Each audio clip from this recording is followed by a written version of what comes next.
Bueno, gracias. Bueno, para mí es un gusto poder presentar a Mario Storti en esta charla. Bueno, yo lo conozco a Mario. Mario ha sido compañero, hemos trabajado juntos durante 35 años en el CIMEC en Santa Fe. Mario es físico del Instituto Balseiro, Bariloche. Él luego fue a Santa Fe y hizo un doctorado allí en el CIMEC. Eh, el CIMEC es un centro, ya hemos descrito lo que hace y trabajan esencialmente en mecánica computacional, esto es, métodos computacionales que se aplican para resolver problemas de las mecánicas, problemas de sólidos, fluidos, de termodinámica, etc. Mario trabaja en la parte de mecánica de los fluidos computacionales. Mario, bueno, en el año 2012 recibió el premio AMCA a la trayectoria en investigación para investigadores de Argentina. Bueno, es editor de varios volúmenes de libros. Realmente es impresionante toda la cantidad de trabajos que ha publicado y de tesis, de- de aplicaciones que ha hecho para industrias y empresas en general, tanto del país como del exterior. Eh, bueno, Mario es actualmente investigador del CONICET.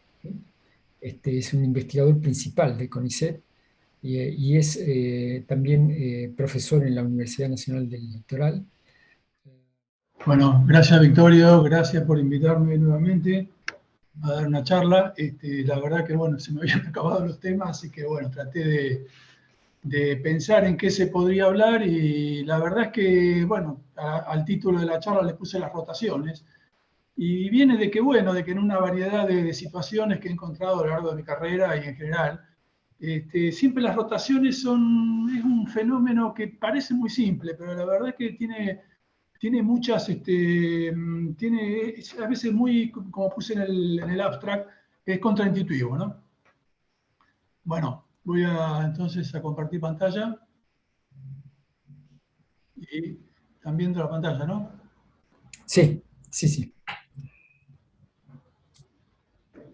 Bueno, entonces bueno, esto es lo que yo puse como abstract y básicamente lo que dije es eso, de que bueno, de que las rotaciones tienen muchos efectos bastante, tienen influencia en muchas cosas, como la formación, la forma que tienen las galaxias, los discos de Saturno, los discos de acreción en general, tiene una influencia en la estabilidad de los proyectiles. Vamos a ver un poquito algo que está relacionado con Cristóbal Colón para darle un poco de color, cómo hacen los gatos para caer y bueno, y unas cosas que tienen que ver con la mecánica cuántica y vamos a terminar con un pequeño acto de magia, espero que les guste. Bueno, arranquemos con lo más básico que es de cuando uno empieza con momento con rotaciones y momento angular en mecánica, que es la conservación de momento angular. El momento angular es el momento de inercia de un cuerpo por la velocidad angular y si no hay fuerzas que actúen, torques que actúen sobre el cuerpo, ese momento angular se mantiene. Esto es muy similar al concepto de conservación de momento lineal, ¿no? Donde el momento lineal, P, que es la masa por la velocidad, también se conserva. Eso es lo que nos enseñan en la escuela. M es la inercia, o sea que el cuerpo tiende a conservar su momento, por lo tanto tiende a mantenerse en movimiento, ¿no? Lo que nos enseña como inercia. Bueno, esto mismo se traslada para ángulos, con el concepto de momento angular. El momento angular sería lo que es el momento lineal, el momento de inercia es lo que sería la masa para los movimientos lineales y la velocidad angular lo que es la velocidad. Entonces, bueno, el ejemplo clásico para mostrar la conservación de momento angular es cuando bailan, típicamente el caso más conocido es los patinadores artísticos. Los patinadores artísticos cuando hacen un número, un momentito,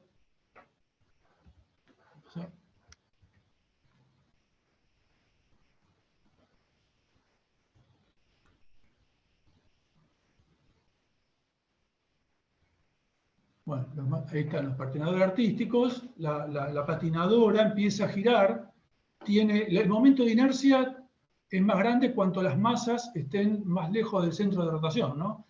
Entonces, en principio, en este momento, fíjense acá abajo pone L igual a I por omega, y la I, que es el momento de inercia, inicialmente, volvamos al comienzo de cuando empieza la patinadora, inicialmente tiene la pierna bien estirada en dirección perpendicular al eje de rotación, por lo tanto tiene un gran momento de inercia, la velocidad angular es baja, y a medida de que empieza a juntar todas sus masas hacia el eje, empieza a reducir el momento de inercia y a aumentar la velocidad angular, ¿no? Este es un truco bien conocido. Se da mucho, es siempre el ejemplo, el caso de los patinadores artísticos, porque claro, al estar sobre hielo es muy notable porque el rozamiento es muy pequeño, entonces el momento angular se conserva muy bien. Pero también se ve, por ejemplo, en saltos ornamentales, clavadistas, ahí cuando saltan, por ejemplo, también durante los saltos en diferentes disciplinas, los clavadistas cuando saltan en una pileta o también los bailarines en danza clásica pueden reducir su momento de inercia y por lo tanto aumentar la velocidad de giro. Ese es uno de los primeros efectos que vemos cuando vemos el tema de velocidad angular. Bueno, una cosa que nos podemos plantear es qué pasa cuando un objeto, una persona, por ejemplo, un clavadista está girando, se larga del trampolín, está girando y quiere llegar con cierta actitud, con cierto ángulo al agua.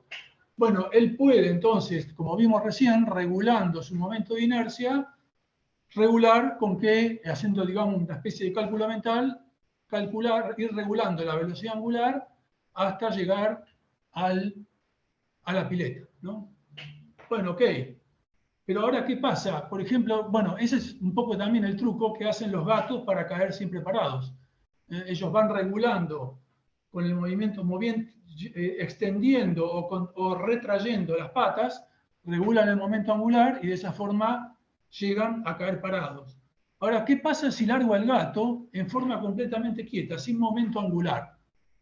Puede, en ese caso, él no tiene momento angular. Entonces, L igual a I por omega, pero L es 0. Entonces, si L es 0, por más que cambie su momento de inercia, no va a poder acelerarse, porque no tiene momento angular, por lo tanto no tiene velocidad angular. Bueno, ¿puede o no puede caer parado? Bueno, la respuesta es que sí puede caer parado. Y vamos a ver, este video es de un canal de YouTube que se llama Smarter Every Day, que está muy, muy bueno. El tipo es un ingeniero, creo, pero sobre todo hace muchas filmaciones de procesos físicos con cámara de alta velocidad. Entonces permite, digamos, llegar, y el tipo tiene bastantes conocimientos técnicos, así que la verdad que llega a concluir, siempre en general a mí me satisface mucho las explicaciones que da de las cosas. Y bueno, acá vamos a ver, ahí, yo después en las transparencias queda el enlace, pero acá está filmado en cámara lenta como dejando al gato caer desde lo alto, cómo hace para caer parado. El tipo no tiene momento angular inicial porque no está rotando. Entonces, ¿cómo hace? Bueno, veamos primero el video, veamos cómo hace y después lo vamos a explicar. Lo hace. Lo primero que uno piensa cuando yo le conté esto a la gente, lo primero que uno piensa es que hace algo con la cola. Bueno, sí, la cola tiene algo que ver, pero en realidad es mucho las patas.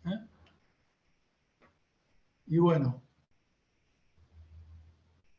ahí vemos cómo cae parado.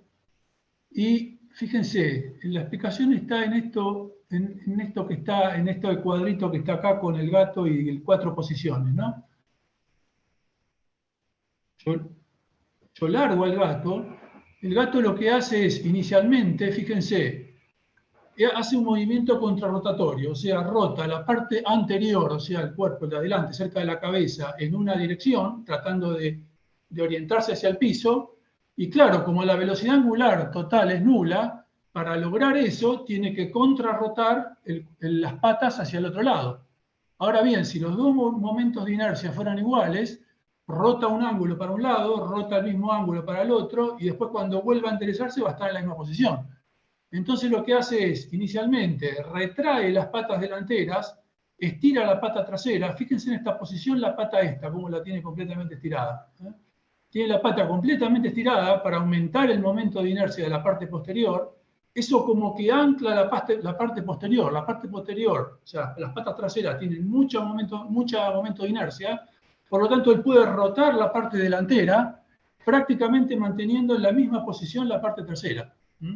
Después, una vez que rotó la parte delantera, retrae las patas traseras, extiende las patas delanteras y retrae las traseras y gira la parte trasera.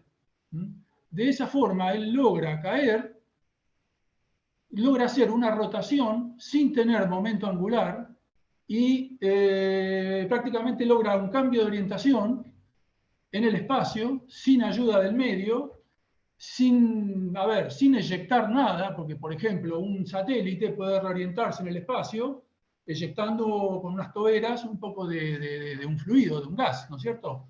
Bueno, él no, o sea, logra orientarse en el espacio sin necesidad de nada exterior, ninguna fuerza exterior, y sin momento angular inicial.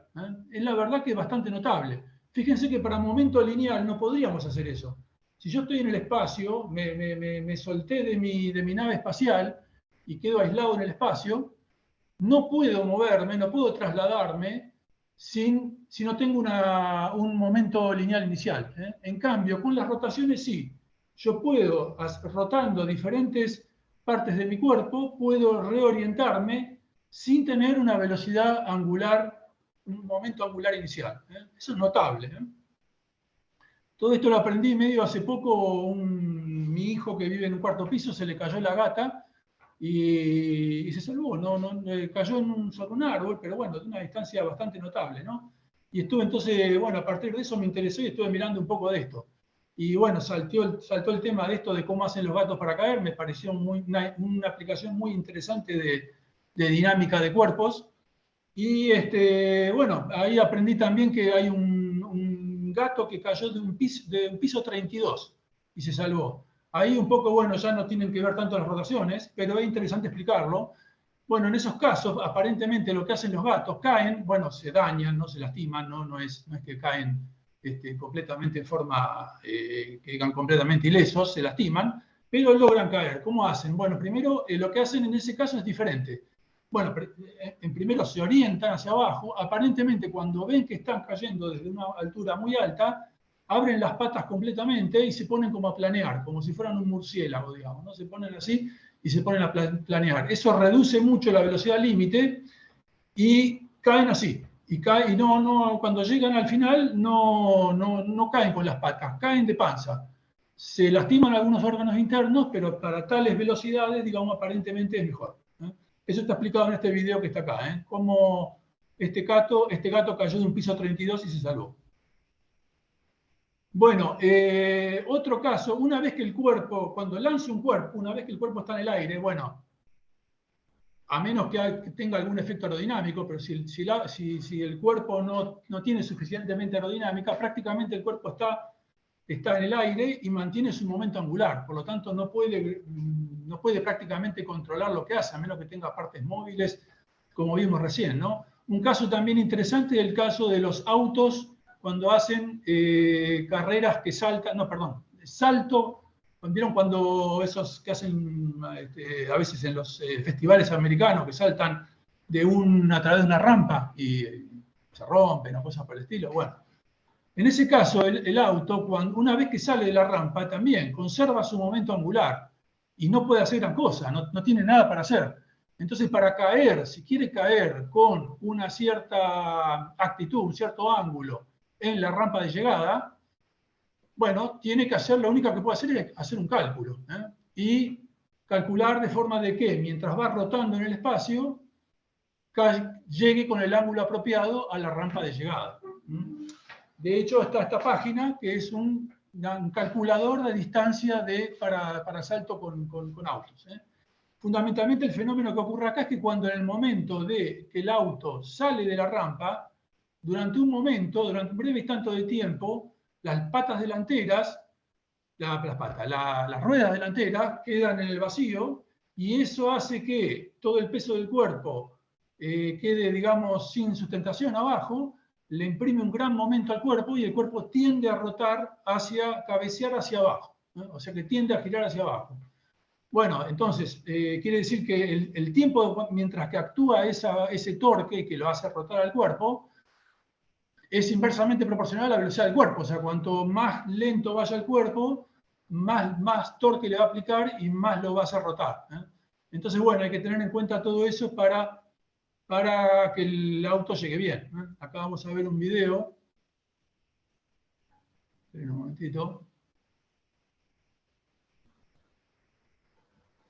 Bueno, este es un caso son camionetas. Bueno, este cae bien. Y el siguiente, vamos a ver uno que... fíjense que tiene una rampa, por lo tanto, le da demasiado giro durante el momento en que está en la rampa y que está saliendo de la rampa. Además que encima piensen que los autos y las camionetas tienen el motor adelante, por lo tanto, más momento le imprime, ¿no? Más torque le imprime. Bueno. Ahora hablemos del efecto giroscópico, que este ya es otro concepto un poquito más avanzado y muy interesante, ¿no? Fíjense cómo funcionan los trompos, ¿no? Yo hago girar un trompo y el trompo, como saben ustedes, gira y no cae. Bueno, ¿por qué? Bueno, sobre el trompo actúa un torque, un par de fuerzas, el peso y la reacción del piso, que lo quiere hacer girar. Si el trompo no girara, bueno, esto lo hace girar y cae, ¿no? Ahora bien, la ecuación de movimiento para esto es la derivada del momento angular, es el torque. Ahora bien, como si el trompo ya está girando, ya tiene un momento angular, orientado con el eje del trompo. Entonces, cuando yo le aplico un par, se trata de lograr, eso genera un torque que es en esta dirección, perpendicular al eje del trompo y perpendicular en aquella dirección, ¿eh? Bien, ese torque va a tratar de lograr un cambio en el momento angular que sea en esa misma dirección. Ahora bien, si el trompo no estuviera girando, eso lo que hace es simplemente girar al trompo. Pero en este caso, como ya está girando, lo que hace es que el eje del trompo vaya en aquella dirección. De esa forma se va a lograr un cambio de momento angular en la dirección perpendicular en lo que sería acá el plano del papel. Quiere decir que en general, cuando tengo cuerpos que están rotando, es bastante contraintuitivo, porque si yo lo quiero hacer girar en una dirección, en realidad el objeto gira en la dirección contraria. Bueno, además, otro efecto es que si el cuerpo gira con un gran momento angular y yo le aplico un torque, en realidad con una pequeña deflexión en la otra dirección ya se balancea. Por lo tanto, los cuerpos que están girando tienden a preservar su orientación, y eso tiene muchas aplicaciones, que vamos a ver a continuación. Bueno, uno que está acá es también del canal Veritasium, que a mí me gusta bastante, y que vamos a ver ahora. Y fíjense, el tipo agarra una pesa sostenida en el extremo de una barra. Fíjense que la pesa es muy pesada, creo que tiene 10 kilos, me parece que sí dijo bien. Una pesa de 10 kilos, y fíjense que una persona con bastante fuerza, como este que está acá, le cuesta así levantarlo con una mano, es muy difícil de levantar.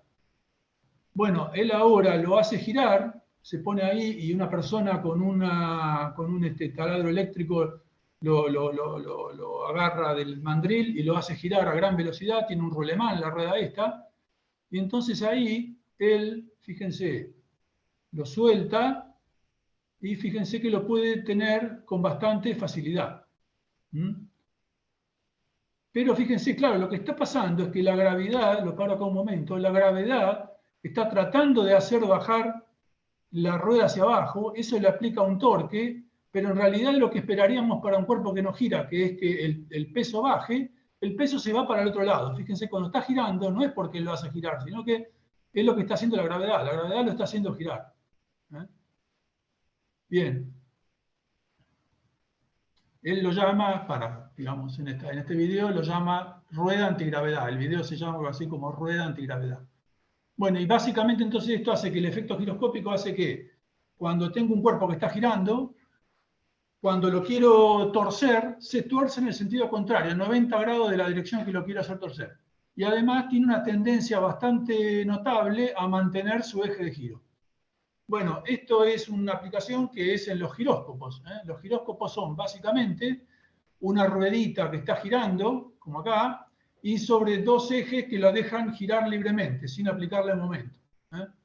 Bien, en realidad son tres ejes, perdón, tres ejes, tres rueditas que lo dejan girar en los 3 grados de libertad posible, sin aplicarle torque. Si esas rueditas lo dejan girar sin aplicarle ningún torque, la rueda va a quedar girando en la misma dirección en la que estaba. Entonces, esto se usa para la navegación. Alguien lo mencionó en la charla pasada, alguien mencionó lo de los giróscopos. Yo escuché en algún momento alguien mencionó la palabra giróscopo, para que se usa en satélites y en misiles para mantener al objeto en la dirección apropiada. Básicamente, yo de esta forma puedo medir, o sea, esto yo lo puedo tener aislado en un lugar que estoy aislado, que no estoy viendo el exterior, y mirando esto veo hacia dónde estoy orientado. Si esto yo inicialmente estaba orientado hacia una dirección, yo sé que esto va a seguir orientado en la misma dirección. Bien, si yo en un misil o en un satélite tengo uno de estos, puedo entonces ver los ángulos, mi rotación con respecto a la rotación inicial en la que estaba, a la posición inicial en la que estaba. Y si tengo esto y tengo acelerómetros, tengo la posición angular con respecto a la situación en la que estaba originalmente, y también integrando los acelerómetros 2 veces, tengo la posición en la que estoy. Entonces, de esa forma puedo tener la posición espacial y la posición angular en la que estoy en todo momento. Acá hay un truquito con respecto a los giróscopos, que es que yo dije, bueno, se llaman gimbals en inglés.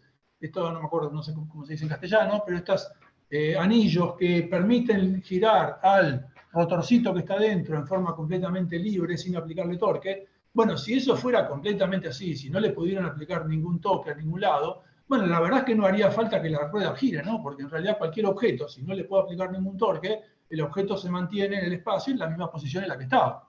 Bueno, lo que ocurre al hacerlo girar es que es mucho más insensible a los torques externos. Estos gimbals, estos soportes no son completamente perfectos, le aplican un pequeño torque. Si la rueda no girara, sería mucho más, digamos, ese pequeño torque tendría mucha más influencia que si no gira. Bueno, otra aplicación son los proyectiles. Los proyectiles, bueno, hace mucho, cuando recién se inventaron las armas de fuego, eran esféricos. Entonces un proyectil esférico, bueno, no hay problema, gira y no hay ningún problema, ¿no es cierto? Claro, entonces la idea es cómo puedo hacer para reducir la resistencia del proyectil. Y bueno, de ahí vienen las formas que tienen las municiones para las armas de fuego que conocemos hoy, tanto armas de fuego de fuego como de proyectiles de artillería. Tienen una forma ausada, esbelta, que le da mucha menos resistencia aerodinámica, ¿no es cierto? Perdón, sí, mucha menos resistencia aerodinámica, o sea, mucho más alcance. La resistencia aerodinámica es proporcional al área enfrentada, al área que tiene el cuerpo enfrentada con el fluido. Entonces, si yo logro que el cuerpo sea muy delgadito, le reduzco mucho la resistencia aerodinámica. Ahora bien, si yo largo el proyectil así nomás, con esa forma usada, y lo impulso con una carga explosiva, bueno, el proyectil va a salir disparado con mucha velocidad, pero enseguida se va a desestabilizar, porque va a tender a rotar en una dirección y no se va a mantener alineado con la dirección de la trayectoria. Entonces, ¿cómo logro que se mantenga alineado? Bueno, le imprimo una gran rotación, una gran velocidad angular. ¿Cómo se logra eso en las armas de fuego? Bueno, las armas de fuego, tanto los cañones de qué sé yo, pistolas, rifles, etcétera, tienen unas estrías en el cañón que le impulsan, le imprimen en el momento de la detonación, le imprimen una gran velocidad angular al proyectil. Entonces estos proyectiles se dice que son estabilizados por rotación.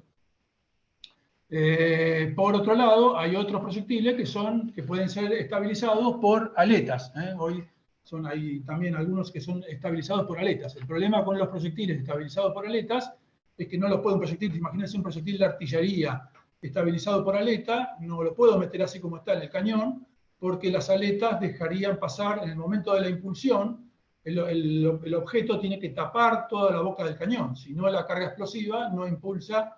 La carga impulsiva no impulsa el objeto, sino que se escapa por el borde.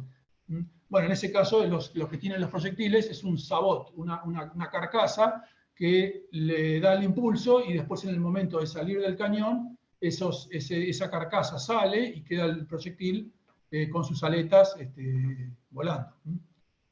Bien. Otro ejemplo divertido en el cual se aplica la estabilidad por giroscópica, por el efecto giroscópico, es cuando hacemos zapito. ¿A ustedes les gusta, a alguien le gusta hacer zapito? Bueno, ¿el zapito qué es? Yo largo una piedra, típicamente tiene que ser una piedra plana, y como saben ustedes, la tengo que tratar de hacer girar con mucho. Cuanto más la hago girar, mejor me salen los zapitos, ¿no? Bueno, pues ¿cómo funciona esto? Bueno, cualquier objeto que yo lance sobre un fluido, como este que está acá, tiende a hacer el efecto hidroplaning y a mantenerse sustentando. No se hunde, sino que tiende a, digamos, volar sobre la superficie del agua.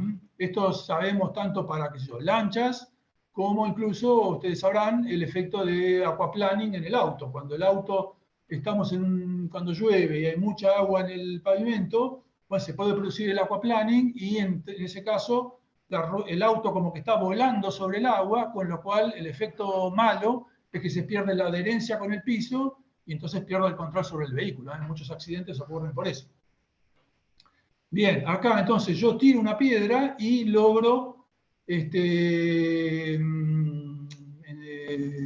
planea sobre el agua, como que rebota, digamos, y vuelve a caer. El problema es que si es un cuerpo romo o un cuerpo que va a baja velocidad, pierde mucha energía y en 2 o 3 rebotes que haga va a hundirse. Si el cuerpo es muy desvelto, como una piedra así finita que está acá, la fuerza de sustentación va a ser muy grande y el cuerpo se va a mantener planeando. Ahora bien, para que se mantenga con esta orientación y no se clave en el agua, tiene que estar girando. Si yo lo mantengo, lo largo con una gran velocidad angular, eso hace que mantenga la orientación espacial en esta dirección y entonces va rebotando en el agua y va haciendo saltitos en el agua y se mantiene,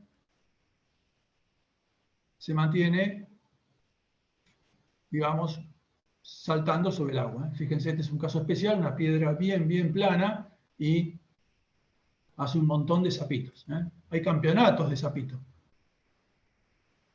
Bien, yo pensaba que el efecto giroscópico también tenía un efecto muy importante en el manejo de las bicicletas, de los vehículos con ruedas, los vehículos de 2 ruedas, digamos, ¿no? Bueno, no es tan cierto, tiene un efecto. El momento de inercia de las ruedas de la bicicleta, si bien las ruedas de la bicicleta son livianas, la masa está toda concentrada en la periferia, con lo cual tienen un momento angular interesante, digamos, el máximo para su masa. La masa está justamente cuando un objeto tiene toda la masa en la periferia, cuanto mayor para su masa tiene el mayor momento de inercia posible. Bueno, eso es en parte, la verdad es que en parte también es por el control que hace el conductor. Este video que está acá, la mayoría no sabe cómo funcionan las bicicletas, del mismo canal este que me gusta mucho a mí, de este australiano, este físico australiano, lo explica muy bien y es muy interesante. La explicación en sí no tiene mucho que ver con las rotaciones ni con la velocidad angular, pero bueno, como les digo, tiene un efecto, pero no es del todo importante. Lo interesante de la explicación que dan acá en el video es que Uno piensa que cuando uno va a doblar en la bicicleta, lo que simplemente hace es doblar con el manubrio. Bueno, no es cierto, ¿no? En realidad, primero tiene que hacer, si yo, por ejemplo, fíjense los cuadros de acá a la derecha. Si cuando el conductor de la bicicleta quiere ir hacia la derecha de la pantalla, lo que hace normalmente, nosotros lo hacemos sin darnos cuenta, porque nos enseñan a andar de chico, pero lo que hace en realidad es irse un poquito hacia la izquierda, con lo cual se genera una inclinación a la derecha y le da un impulso a la derecha, que es lo que hace doblar la bicicleta hacia la derecha. O sea, cuando quiero doblar hacia la derecha, en realidad me voy un poquito hacia la izquierda y de ahí voy hacia la derecha. La forma mejor de explicarla es esta que está en el mismo video ese, que es como cuando hago equilibrio con un palo de escoba. ¿Vieron cuando uno hace equilibrio con un palo de escoba? Si yo hago equilibrio con el palo de escoba y ahora quiero llevar el palo de escoba hacia la izquierda de la pantalla, lo que hago no es simplemente mover con la mano el palo hacia la derecha, perdón, hacia la izquierda, porque si no, el palo se cae hacia la derecha, ¿no es cierto? Lo que hago en realidad es hacer un pequeño movimiento hacia la derecha, el palo se tiende a caer hacia la izquierda y ahí lo voy empujando hacia la izquierda. Bueno, otro efecto que es muy interesante con respecto a las rotaciones son la precesión y la nutación. ¿Qué es la precesión? Bueno, la precesión la conocemos bien fácilmente, la conocemos todos a partir del movimiento del trompo. Cuando tenemos un trompo girando, bueno, como vimos hoy, el trompo, en vez de caer, el torque, el par de la gravedad y la reacción del piso le aplica un torque que lo quiere hacer caer, pero en realidad, como ya tiene un momento angular, digamos, la forma de absorber ese torque es a través de mover el eje en la dirección perpendicular. Y eso hace entonces que el cuerpo, que el objeto empiece a girar. Bien, vamos a ver un video. Fíjense. Acá vemos, lo ralentizo un poco.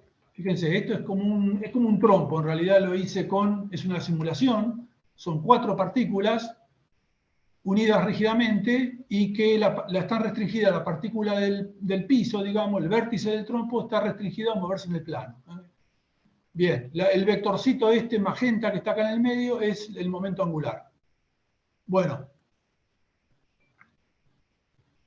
fíjense, cuando yo miro el momento angular, el vector momento angular, bueno, y el mismo objeto, el trompo, empiezan a describir este círculo. Este círculo. El momento angular no solo hace un círculo, sino que fíjense que hace un pequeño movimiento de una rosetita. Bueno, eso es la nutación. La precesión es el movimiento circular que hace el eje del objeto y el momento angular. La nutación es estas pequeñas onditas que hace sobre el círculo de la precesión. Bien. Bueno, muchos objetos que giran hacen un movimiento de precesión y de nutación. La precesión se puede producir por el hecho acá, como en el caso del trompo, en el cual estoy aplicando un torque exterior, y también lo hacen los objetos libres, o sea, objetos que no están sometidos a ningún torque ni ninguna, cuando no giran alrededor de un eje del momento de inercia. Bueno, es un poquito más difícil de explicar, tal vez después vamos a ver un poquito de eso. No, tal vez, vamos a ver un poquito de eso. El tema es que la Tierra tiene un movimiento de precesión. La Tierra, como ustedes saben, gira alrededor de su eje, alrededor del eje norte-sur, y gira en el espacio en forma casi libre, digamos, ¿no? Ahora bien, eso hace que, como si un cuerpo, digamos, perfectamente esférico que gira en el espacio, su eje de rotación se mantiene completamente estable. Entonces, si nosotros proyectamos el eje de giro, el eje norte-sur, el eje alrededor del cual gira la Tierra, en la esfera celeste, eso da, en el caso del norte, del hemisferio norte, da en la estrella polar. Polaris, la estrella polar. Y que por eso quiere decir que durante la noche, cuando toda la esfera celeste va rotando, hay un punto, que es la esfera polar, que está siempre apuntando al norte. Bien, por eso en el hemisferio norte la gente se orienta, en la antigüedad la gente se orientaba mirando, conociendo el cielo y buscando la estrella polar. Bien, ahora bien, por el efecto de precesión, en el caso de la Tierra, la precesión se produce porque la Tierra no es una esfera completamente perfecta, sino que por efecto de la rotación y de la atracción del Sol y de la Luna, se produce este exceso de agua que produce las mareas, ¿eh? Y eso produce que la distribución de masas en la Tierra no sea perfecta, no perfectamente esférica, y eso le aplica un torque y hace que el eje de la Tierra preceda, ¿no? Entonces el eje de la Tierra hace una precesión en la esfera celeste, en el cual hace una precesión con un ciclo de 26.000 años. O sea que ese punto en el cual el eje de la Tierra, digamos, impacta en la esfera celeste, va describiendo un círculo en un periodo de 23.000 años. Bien. Esto tiene un efecto sobre los signos del zodíaco. Eso tiene que ver con una charla que nos va a dar Jorge Coglan más adelante. Bien. Bueno, ahora otro efecto interesante, poco conocido, que es el efecto, bueno, tiene varios nombres, ¿no? Efecto Zanibekov, efecto de la raqueta de tenis, teorema de la raqueta de tenis, también teorema del eje de inercia, de momento de inercia intermedio. Bueno, para explicarlo vamos a arrancar mostrando un video. Fíjense, un astronauta ruso que en una misión descubrió esto. Fíjense, había unas llaves que estaban atornilladas al panel y él las sacó, la extrajo pegándole un golpe de forma de que girara rápidamente para extraerla rápidamente, ¿no? Bueno, la llave empezó a girar y fíjense el efecto que hace. Este es un cuerpo rígido, no tiene partes internas móviles ni nada por el estilo. Y fíjense, de repente da una vuelta y de repente se da vuelta. Y da otras vueltas y de repente se da otra vuelta. Parece que estuviera vivo, ¿no? Hace un efecto muy raro. No parece físicamente razonable que haga todo eso, ¿no? Bueno, vamos a ver después por qué se le llama...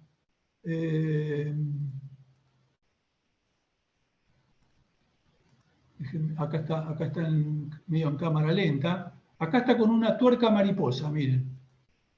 Uno puede agarrar una tuerca mariposa. El problema es que esto en la Tierra es difícil de visualizar, porque el cuerpo, si yo dejo un cuerpo libre, ese cuerpo va a tender a caer, entonces no tengo tiempo de observarlo. En gravedad cero, ahí es más fácil de verlo. Pero si no estuviéramos en gravedad, si no tuviéramos gravedad y el cuerpo pudiéramos sacar la tuerca mariposa y lo dejáramos girar y trasladarse, hace esto, ¿no? Esto sin que actúe ninguna fuerza sobre la tuerca, ¿no? Es bastante raro, ¿no? Bastante raro, bueno. Esto es lo que se le llama efecto Zanibekov. Zanibekov es el astronauta que lo descubrió.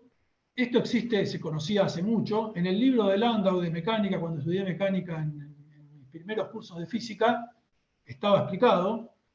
Pero, digamos, se volvió un poco más curioso, digamos, y conocido últimamente por el efecto que lo descubrió el ruso y bueno, la gente empezó a hacer videos y ahí se empezó a observar. Bueno, básicamente, ¿qué dice el efecto Zanibekov? Bueno, dice que si un cuerpo tiene tres momentos de inercia distintos, llamémoslo L1, L2, tiene tres momentos de inercia, ¿no? Llamémoslo I1, I2, I3, los momentos de inercia con respecto a los tres ejes del momento de inercia. Bueno, lo que dice el efecto Zanibekov es que si el cuerpo empieza a girar en una dirección alineado, o sea, su velocidad angular está alineada prácticamente con el eje menor o el eje mayor, el movimiento es estable. Y cuando gira con respecto al eje intermedio, es inestable. Bueno, vamos a ver que esto es relativamente fácil de explicar en forma puramente geométrica. Otra forma de verlo es lo de la raqueta de tenis, viene por el lado de que si tomo un objeto como una raqueta de tenis, por empezar, el objeto tiene que tener los 3 momentos de inercia diferentes. No vale hacerlo con una rueda de bicicleta, una rueda de bicicleta o otro objeto que tiene hay dos de los ejes que son iguales, un objeto axisimétrico, porque tiene dos de los momentos de inercia van a ser iguales. Puede ser una raqueta de tenis, puede ser una caja de fósforo, puede ser un celular. Bien, acá él lo hace con una raqueta de tenis y con el celular. Entonces, lo que está diciendo, fíjense, lo hace girar. La raqueta de tenis tiene, bueno, los 3 momentos de inercia son estos que están acá, ¿no? El primer eje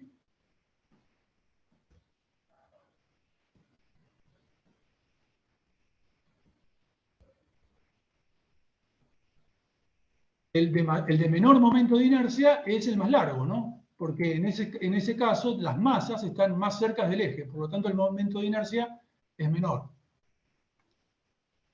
Esa sería la giración, un giro con respecto al eje al momento de inercia menor. Ese es el intermedio, y el mayor momento de inercia es cuando lo hago girar en el plano de la raqueta, porque ahí es cuando las masas están lo más lejos del eje posible. Bueno, cuando lo hago girar con respecto al momento de inercia menor, bueno, fíjense que se mantiene estable. Lo puedo hacer dar un montón de vueltas y el tipo se mantiene girando en forma estable. Cuando lo hago girar con respecto al... Vamos a pasar un poquito más rápido. Cuando lo hago girar con respecto al tercer eje, al eje con momento de inercia mayor, también se mantiene estable. Le puedo hacer dar una vuelta entera o varias vueltas y sin prestar demasiada atención, se mantiene estable girando alrededor de ese eje. Ahora fíjense, cuando lo hago girar con respecto al segundo momento de inercia, es el tercer eje, el de mayor momento de inercia, cuando lo hago girar que es el problemático, el de intermedio, no logro hacerlo girar que dé una sola vuelta sin girar con respecto a los otros ejes. Entonces esa es la paradoja, digamos, del segundo momento de inercia. La paradoja de la raqueta de tenis. El desafío es lograr tomar una raqueta de tenis y hacerla dar una vuelta con respecto a este eje, una vuelta sin que gire alrededor de los otros ejes. Bien. Y como les decía, hay una forma de explicarlo que es puramente geométrica. Fíjense, al girar, cuando el objeto gira en el espacio, es un objeto que es libre, un objeto que no está sometido a ninguna fuerza, ni torque ni fuerza. Por lo tanto, gira completamente libre. Gira un movimiento de cuerpo libre. Bien, por lo tanto, se conserva el momento angular como vector y también la energía de rotación. Bueno, el momento angular se conserva el vector momento angular y por lo tanto también su valor absoluto, el valor absoluto, la magnitud del momento angular. Bueno, la magnitud del momento angular al cuadrado es la suma de sus componentes, L1 más L2 más L3 al cuadrado. Y la energía cinética es la suma de los momentos angulares al cuadrado dividido los momentos de inercia. Quiere decir que en el espacio de los momentos angulares, el momento angular constante, quiere decir una esfera, se representa por una esfera, corresponde a una esfera, cuyo radio es el momento angular inicial. Y la energía constante es un elipsoide, que en este caso, si el objeto tiene los tres ejes diferentes, es un elipsoide con sus 3 ejes diferentes. Bien, el cuerpo, el momento angular del cuerpo, se desliza por la intersección de estas dos figuras geométricas, por la intersección de la esfera con el elipsoide. Bueno, y para un elipsoide, ¿cómo pueden ser las intersecciones de esferas con ese elipsoide? Bueno, fíjense, acá es este gráfico que tenemos acá. tengo este elipsoide, que es un elipsoide con los 3 ejes diferentes, y grafico todas las intersecciones de ese elipsoide con esferas de diferente radio. Bueno, cuando es con el respecto al eje menor y al eje mayor, las intersecciones son círculos. O sea que efectivamente esas rotaciones, esos movimientos van a ser estables. El momento angular no se va a hacer una pequeña órbita alrededor del eje. Es lo que llamamos la precesión. Mientras que cuando lo hago rotar con respecto al eje intermedio, la intersección de la esfera con el elipsoide tiene este aspecto que tiene acá, de forma de gajo de naranja. Entonces el cuerpo arranca acá y se va para el otro lado. Está un ratito ahí y después vuelve por abajo para este lado y después va para el otro lado. Hace el movimiento que vimos ahí. El momento angular se mantiene constante. Lo que va cambiando, lo que se va invirtiendo es la posición del objeto. Bien, muy interesante. Prueben con una caja de fósforo o un celular o algo por el estilo. No rompan el celular y después me echan la culpa a mí. Bien, otro efecto, la fuerza Coriolis, asociada con rotaciones.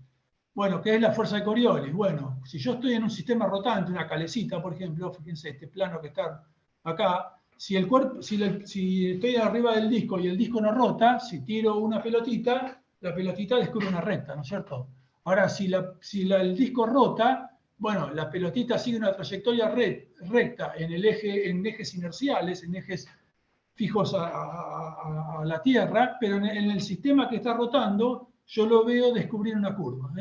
Si yo no supiera que estoy en un sistema que está rotando, yo pensaría como que sobre el cuerpo está actuando una fuerza, eso es lo que se llama la fuerza de Coriolis. Cuando yo planteo las ecuaciones del movimiento de la mecánica en un sistema que está rotando, le aparece una fuerza que se llama fuerza de Coriolis. Esa fuerza es perpendicular a la velocidad y perpendicular al vector velocidad angular. Yo no me quise meter demasiado con matemáticas, pero es el producto vectorial de la velocidad angular por la velocidad. Bueno, ¿en qué se puede observar el efecto Coriolis? Bueno, en cuerpos, bueno, se puede observar en cosas de la vida diaria si me pongo a rotar. Pero yo estoy en un sistema que es la Tierra. Podemos observar el efecto Coriolis debido a la rotación de la Tierra en objetos de la vida, digamos, cotidiana o casi cotidiana. Bueno, es observable, No es fácil de observar, pero es observable. Si arrojo un objeto, si dejo caer un objeto desde un edificio, bueno, fíjense, el objeto, al caer desde el edificio, es lanzado desde arriba, donde la velocidad, como la Tierra está rotando, cae de un lugar donde la velocidad es mayor a donde llega, que la velocidad es menor. Por lo tanto, cuando cae, él cae un poquito atrás de donde lo solté. Eso se puede explicar por el efecto Coriolis. Es como si sobre el cuerpo actuara una fuerza perpendicular a la velocidad. Bien, eso es observable, se podría observar. Si lo largo de una altura de un edificio de unos 30 metros, se corre unos milímetros. Claro, habría que, tener cuidado con lo del viento, etcétera, ¿no? No es fácil, no es algo completamente fácil de medir, pero sería observable. Bien, algo que sí es observable es en los tiros cuando un francotirador tira, y de hecho los francotiradores cuando hacen tiros muy, muy largos, tienen que tener en cuenta el efecto de rotación de la Tierra. Si el francotirador está tirando cerca del Polo Norte y hace un tiro, por supuesto, horizontal, bueno, estoy a un zoom, estoy cerca del Polo Norte, él apunta a este blanco que está acá. Bueno, si le apunta hacia allá y no tiene en cuenta la rotación de la Tierra, fíjense, en realidad,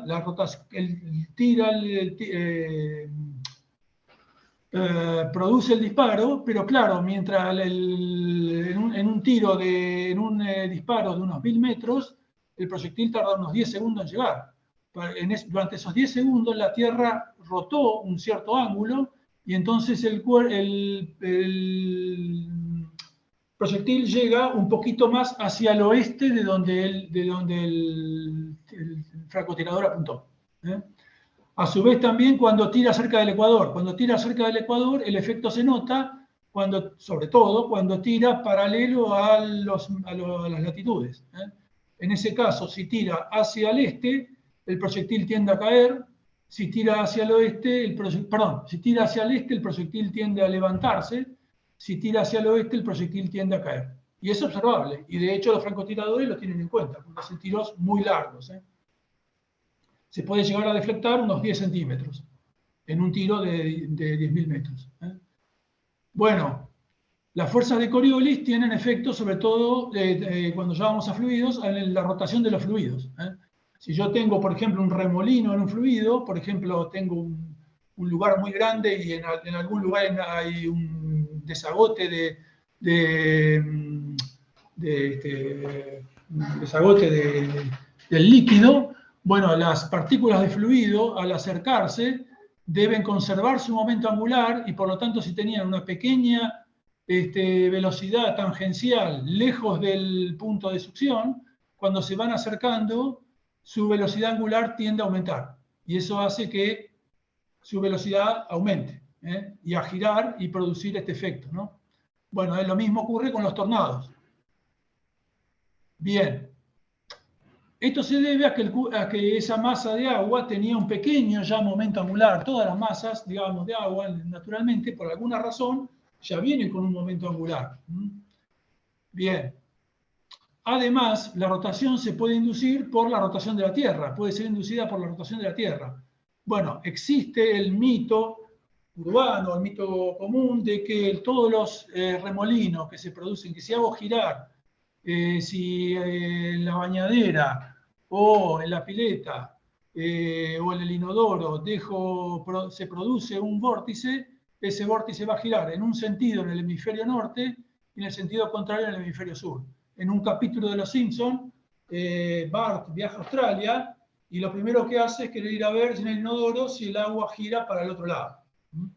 Esto es muy interesante, hay un ingeniero industrial que se llama Claudio Sánchez, que escribió un libro, Todo lo que sé de ciencia lo aprendí mirando Los Simpsons, y justamente una de las cosas que presenta es esta que está acá. Bueno, ¿es verdad esto o no? Es verdad, bueno, la fuerza de Coriolis existe, pero sobre todo la fuerza de Coriolis se manifiesta en grandes masas de agua, ¿no? No se llega a observar en pequeñas masas de agua como un lavatorio o un inodoro. Lo que controla eso es un número adimensional que se llama el número de Rossby. El número de Rossby es un número adimensional. A los físicos, a los ingenieros nos gusta usar números adimensionales porque son números que son independientes de en qué sistema de unidades lo calculo. En el caso del número de Rossby, es la velocidad característica que voy a esperar en el fenómeno dividido un número que es el parámetro de Coriolis, que tiene que ver con la velocidad angular, en este caso de la Tierra, y la longitud característica. Este número de Rossby es un poquito al revés de lo que uno esperaría. Cuanto más bajo es, más importantes son los efectos de Coriolis. O sea, los efectos de Coriolis son inversamente proporcionales al Rossby. Bueno, fíjense, por supuesto, claro, cuanto más grande es la rotación, más grande. Si yo tuviera un planeta que gira muy rápido, más serían notables los efectos de rotación. Y si estoy en grandes masas de agua, el L es muy grande y por lo tanto también más importantes son los efectos de rotación. Bien, eso entonces, como les decía, quiere decir de que realmente se hace sentir en grandes masas de agua. Bueno, en el video, en los canales estos de Veritasium y de Smarter Everyday, justamente ellos son amigos entre sí, el de Veritasium es australiano, y entonces lo hicieron, pero ya no lo hicieron con un lavatorio, sino que lo hicieron con piletas bastante grandes, como si fuera una pelo pincho, ¿no? Acá se llega a ver, una pileta razonablemente grande, y sobre todo hay que dejar el agua que se asiente mucho, porque si el agua, cuando la cargaste, ya le pusiste un pequeño momento angular, lo más probable es que sobreviva ese pequeño momento angular y tienda a hacer que el agua, cuando se desagote, gire con un giro que no tiene que ver con la rotación de la Tierra. O sea que en el experimento se comprueba el efecto de Coriolis, pero no es fácil de hacer. Tiene que ser hecho con una masa de agua importante. Cuanto más pequeña es la masa de agua, más tengo que controlar que el agua esté completamente bien decantada y no tenga un momento angular residual de cuando la cargué. Bien, acá me olvidé de decir con respecto a cuando este efecto de cuando cae la pelota de un edificio, bueno, es curioso porque esto lo propuso Arquímedes como una forma de demostrar que la Tierra no gira. En la época de Arquímedes ya sabían que la Tierra era redonda, no era una cosa de terraplanismo. Ya sabían que la Tierra era redonda, era esférica, perdón, pero no sabían si, digamos, estaba en discusión si giraba o no giraba. Y Arquímedes lo que decía, perdón, Arquímedes, Aristóteles decía, la Tierra no gira, y lo que proponía es esto, dice, si vos dejás caer un objeto, si la Tierra girara, caería, no caería en el punto debajo de donde cae donde está el objeto, sino que caería unos centímetros hacia un lado o hacia el otro, dependiendo de gira la Tierra. Bueno, Aristóteles no sabía que en un sistema inercial, si yo dejo caer la pelota ya está bajando, está viajando con una velocidad y la Tierra también, por lo tanto en realidad la va acompañando y va a caer en el mismo punto que donde cayó. Salvo por el efecto de la fuerza de Coriolis, que demostraría no solo que la Tierra es esférica, sino que demostraría además de que la Tierra gira. Bien. Otro efecto son las celdas de Hadley. Cuando yo tengo un cuerpo de fluido y lo caliento por debajo, el cuerpo, por termodilatación, baja su densidad y tiende a subir. Al subir, forma una celda que son las llamadas celdas de Benard.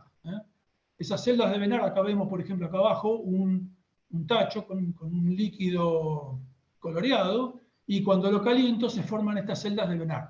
El fluido sube por el centro de las celdas, sube caliente por el centro de las celdas y baja por las periferias. Es notable que en realidad, en general, trata de formar un patrón como hexagonal. Si miramos, por ejemplo, esto es la superficie del Sol.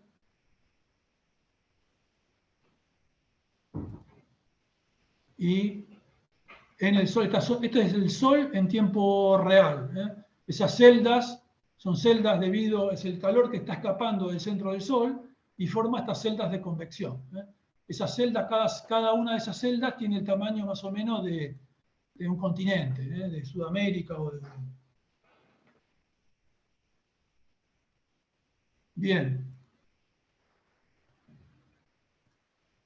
Estas celdas, si la Tierra no girara, bueno, se formaría un patrón de celdas como este que está acá.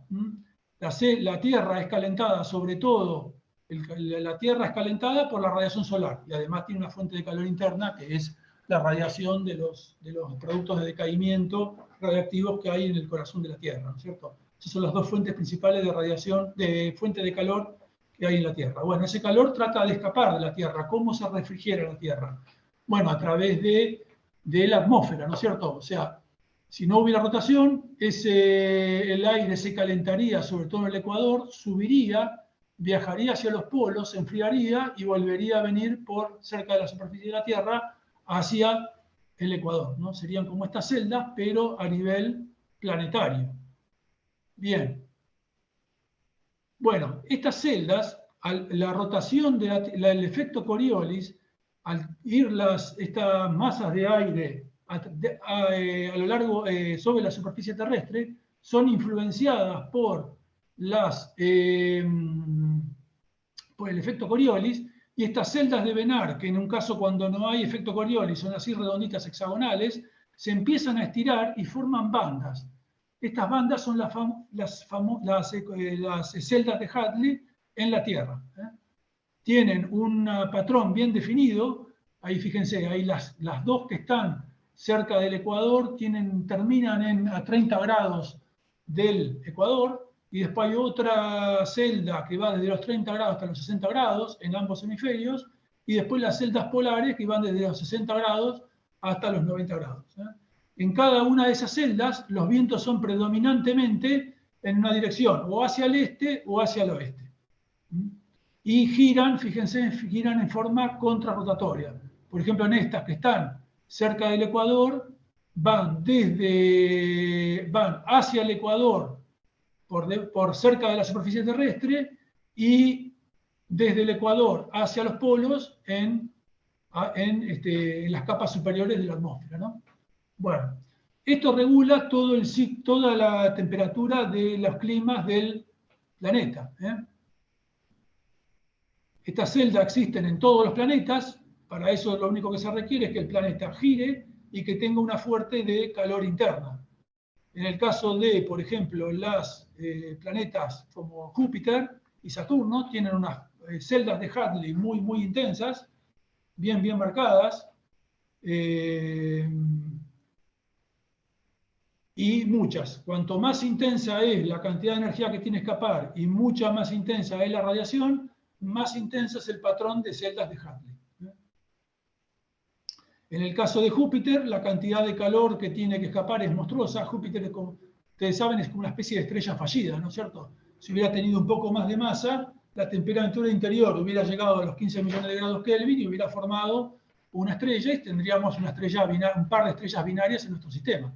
Bueno, como no tuvo la masa suficiente, está por debajo de la masa crítica para ser una estrella, por eso Júpiter es una estrella fallida, digamos, ¿no? Bien.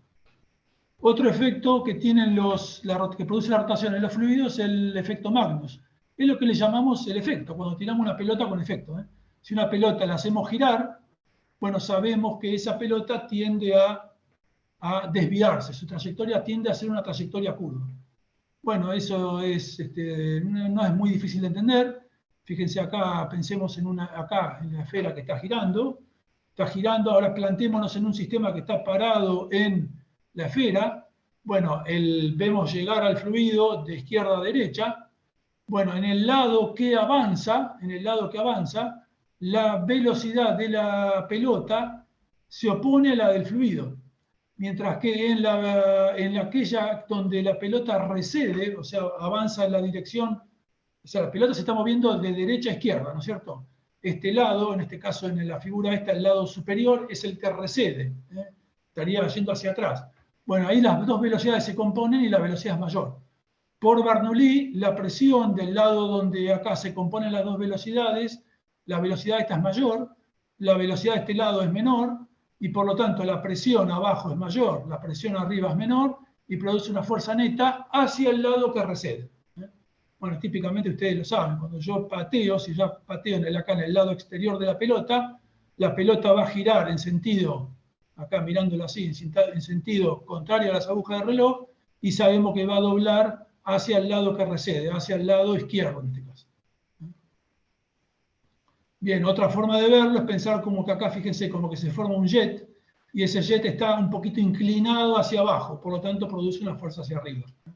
Son las dos formas de explicar el efecto Magnus. El efecto Magnus, bueno, es súper útil en los deportes, ¿no? Ya les digo, en el fútbol, bueno, sabemos bien, ¿no? Tirar una pelota con efecto puede definir un penal o un tiro libre. ¿Se acuerdan? No sé si se acuerdan, en el Mundial de Sudáfrica 2010, Adidas, se usó una pelota que es la Adidas Jabulani. Y hubo mucha controversia sobre eso. El director técnico de Argentina era Maradona.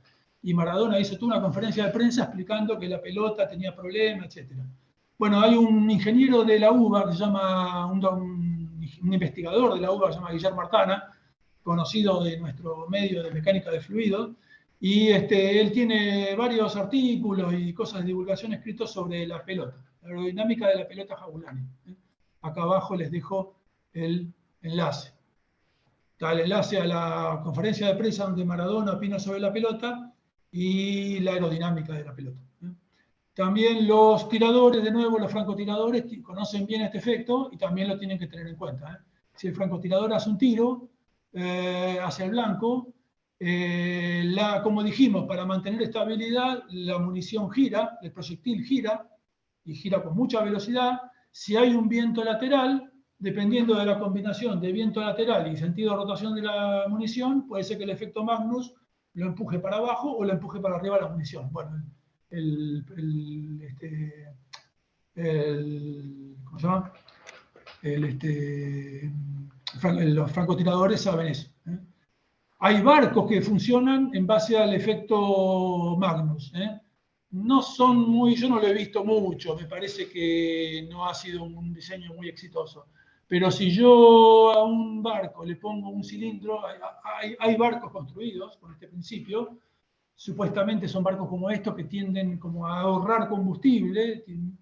Si yo reemplazo al barco, le pongo estos cilindros y hago girar a los cilindros, eso produce una fuerza sobre sobre el barco. Se le llama a estos barcos de tipo Flettner. Bien, como les decía en la introducción, la rotación tiene mucho efecto sobre la forma de los objetos en astronomía. Los discos de Saturno, las galaxias, los discos de acreción alrededor de estrellas y en este caso agujeros negros, tienen esa forma plana debido a la rotación, a la velocidad angular. Lo que ocurre es que inicialmente, por ejemplo, pensemos en la formación de una galaxia. Inicialmente la materia está toda dispersa, no en forma de un plato, no en forma de pizza, así en forma de un disco, sino en forma completamente esférica, digamos, pero tiene un cierto momento angular. Todas las fuerzas hacen que la energía se vaya disipando y lo que se preserva es el momento angular. Entonces, finalmente, todas las partículas terminan en un disco, así tipo pizza, girando con el momento angular inicial, porque prácticamente el momento angular se mantiene. Bien, los agujeros de negros tienen su propio disco de acreción. Hace poco fue muy conocido que se llegó a sacar una fotografía. No fue una fotografía, es una imagen. Es son 4, 5 por 5 píxeles, pero bueno, los astrofísicos tienen mucho ingenio y ahí ya ven un disco de acreción alrededor de un agujero negro. Pero bueno, esta imagen que puse acá, la saqué de la película Interestelar. En la película Interestelar hicieron realmente una investigación de cómo se vería un agujero negro. Y el agujero negro se vería así, está muy bien esto. El canal Veritasium tiene un video explicando por qué se ve así el agujero negro. Es bastante interesante. El disco es plano, el disco de acreción es plano, pero como la luz se curva por el agujero negro, esto que se ve acá arriba, que parecería como una corona que está perpendicular al disco de acreción, en el plano que lo estoy mirando desde acá, bueno, en realidad está del otro lado, pero como el espacio se curva, yo lo veo de esta forma. Fíjense, está muy interesante.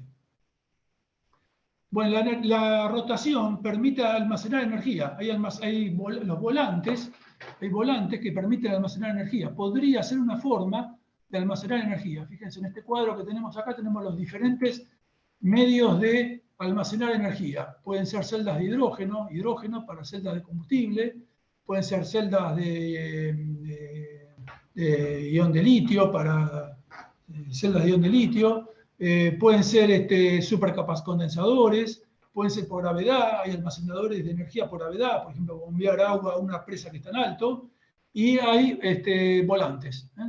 Los volantes podrían ser una forma de almacenar energía. Si yo pudiera, por ejemplo, tuviera acceso de energía en un cierto momento en la red, podría poner a hacer girar un volante y después extraer energía de ese volante.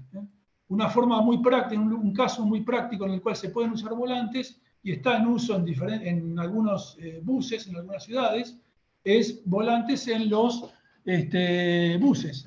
Yo en el bus podría tener un volante y cuando freno, en vez de disipar esa energía, absorberlo en el volante y después en el momento de arrancar, embragar ese volante con el sistema y usar esa energía. Eso está en uso.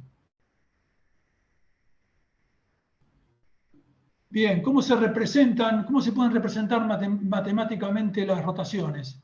Bueno, las rotaciones típicamente son matrices ortogonales. Bueno, el problema con las matrices es que tengo que almacenar 9 números y en realidad hay una forma muy compacta de representar a las matrices. Hay varias, ahí también se pueden representar. En realidad, una matriz se puede representar con 3 números nomás, que son los llamados ángulos de Euler. Bueno, hay una forma muy conveniente que son los cuaterniones. Los cuaterniones son 4 números, son como un número que está como está representado acá, los números A, B, C y D. Piénsenlo como los números complejos. Fíjense, si yo saco el CJ y el DK, me quedaría como un número complejo. Los cuaterniones son muy parecidos a los números complejos. Son como la extensión. Vieron que los números complejos representan rotaciones en el plano. Pues los cuaterniones representan rotaciones en el espacio. Bien, estos IJK serían como las unidades imaginarias para los números complejos, son para los cuaterniones, y satisfacen unas ciertas reglas que, parecidas a las de los números complejos. Cada uno de ellos al cuadrado es -1, y después el producto IJK es -1 también. Son las reglas para los cuaterniones. De esa forma yo puedo hacer cualquier operación con cuaterniones. Se pueden sumar como si fueran un vector de 4 componentes, y cuando hago productos de cuaterniones se aplica esta regla que está acá. La multiplicación de cuaterniones, así como las rotaciones, no es conmutativa. Si yo hago una rotación R1 seguida de una rotación R2, no es lo mismo que hacer una rotación R2 después de la rotación R1. Bueno, los cuaterniones también no son conmutativos. Los cuaterniones fueron descubiertos por Hamilton, y en Dublín él lo considera uno de los logros más importantes. Incluso en sus últimos años él se obsesionó, digamos, con el tema de los cuaterniones. Y en Dublín hay esta placa donde él de repente se iluminó y descubrió las reglas de producto de los cuaterniones. Básicamente, para representar una rotación con cuaterniones, tengo que describir esa rotación como una rotación de un cierto ángulo θ alrededor de un eje E, y entonces el cuaternión se construye con coseno de θ sobre 2 más, fíjense, Ux por Ui más Ui por J más Ux por K, donde Ux, Ui, Uz son las componentes de este vector normal E, por el seno del ángulo sobre 2. De esa forma yo me puedo construir los cuaterniones. Bueno, y ahora para finalizar, esto que es lo más extraño que les voy a mostrar, que es algo que tiene que estar relacionado con la mecánica cuántica, que es lo llamado el enredamiento espacial o enredamiento orientacional. ¿Qué es? A ver, fíjense, es un poquitito difícil de explicar, con esto termino. La pregunta es, si yo roto un objeto 360 grados, ¿queda en la misma posición en la que estaba? Bueno, obviamente para objetos macroscópicos sí, ¿no? Sabemos que si yo doy una vuelta alrededor de mí mismo, el objeto queda en la misma situación que estaba. Pero bueno, hay un efecto que hasta se puede entender geométricamente, que dice que no es tan así. Yo roto y el espacio, yo quedo igual, pero el espacio no queda igual. Fíjense, si yo pienso, fíjense este objeto, ¿no? Es un cubito con lados así, red, green, blue, eje X y Z, ¿no? Y fíjense, lo roto 300, y ahora pienso que tengo como una especie de campo de fuerza o líneas de fuerza que unen a las caras de ese cubo con el infinito. Fíjense, en las caras rojas salen estas líneas rojas hacia el infinito en la dirección X. El azul, estas líneas curvadas así, que van hacia la dirección Y. Perdón, red, green, blue. Green en la dirección Y y blue en la dirección Z. Bueno, si ahora trato de rotar el objeto sin que se crucen esas líneas, bueno, lo puedo hacer dar una vuelta, pero el objeto queda al revés, queda invertido en el sentido vertical.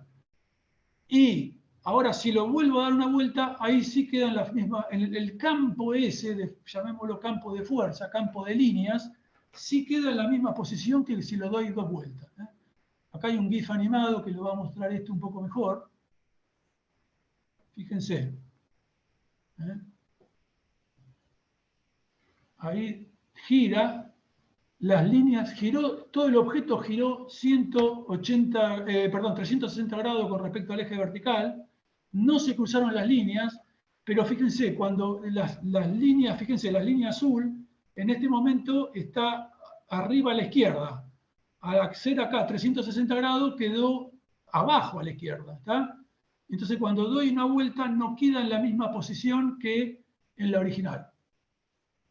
Bueno, y ahora voy a dejar de compartir y voy a hacer un truco de magia, espero que me salga, que explica el enredamiento espacial.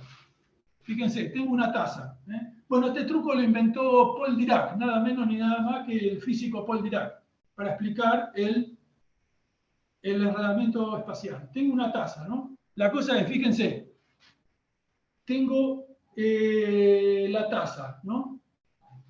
Y la voy a tratar de hacer dar vuelta, la voy a tratar de hacer dar una vuelta sin que se vuelque el agua, esas serían las líneas de fuerza que van al infinito, y bueno, y solamente con la mano, teniéndola y sin hacer nada raro, ¿no? Bueno, cuando le hago dar una vuelta, lo logro, pero fíjense que me queda el brazo al revés. Y ahora le puedo seguir dando una vuelta en la misma dirección y le hice dar 2 vueltas en la misma dirección. Ahora bien, cuando le hago las 2 vueltas, yo quedo en la misma posición que antes. Pero cuando lo hago dar una vuelta, quedo entangled, quedo enredado, digamos. Esto lo inventó Paul Dirac. Hay una versión con un cinturón. Hay una versión con un cinturón, pero me pareció que la de cinturón es más difícil de explicar. Bueno, esto tiene una explicación matemática también. Bueno, esto está relacionado con la mecánica cuántica. Por eso lo inventó Paul Dirac. Lo dan en los cursos, no en los cursos de cuántica, bueno, no sé, lo dan como una forma de explicar las partículas elementales de spin un medio, la función de onda, cuando hago girar a la partícula 360 grados alrededor de ella misma, no queda la función de onda no queda igual que antes, queda multiplicada por -1. Como la función de onda en mecánica cuántica, lo único que me interesa es el valor absoluto, no importa mucho, porque parecería que da lo mismo, porque lo que tomo es el valor absoluto.